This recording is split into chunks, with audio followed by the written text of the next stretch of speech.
하나님의 자녀됨.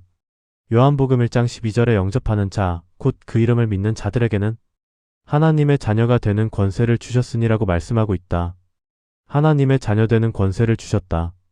더 나아가서 사도 바울은 갈라디아서 4장 6절에 너희가 아들이므로 하나님이 그 아들의 영을 우리 마음 가운데 보내사 아빠 아버지라 부르게 하셨느니라. 로마서 8장 15절에 너희는 다시 무서워하는 종의 영을 받지 아니하고 양자의 영을 받았으므로 우리가 아빠 아버지라고 부르짖느니라고 말하고 있다. 로마서 8장 14절에 하나님의 자녀는 하나님의 영으로 인도함을 받는 사람이라고 말하며 16절에는 성령이 친히 우리의 영과 더불어 우리가 하나님의 자녀인 것을 증언한다라고 말씀하고 있다. 하나님의 자녀됨. 그들은 예수님을 영접하고 하나님의 영의 인도를 따르며 하나님을 아바, 아버지라고 부르는 자들이다.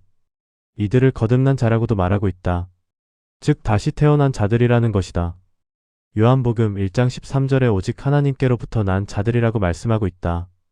예수님은 물과 성령으로 거듭나지 않으면 사람이 하나님의 나라를 볼 수 없다고 하시면서 사람이 물과 성령으로 나지 아니하면 하나님의 나라에 들어갈 수 없다라고 말씀하셨다. 요한복음 3장 3절 5절. 사도 바울은 이러한 자들을 그리스도 안에 있으면 새로운 피조물이라 이전 것은 지나갔으니 보라 새 것이 되었도다라고 선언한다. 고린도후서 5장 17절. 하나님의 자녀는 다시 태어난 자들이다. 사도 바울의 고백을 통해 명확하게 이해하게 된다.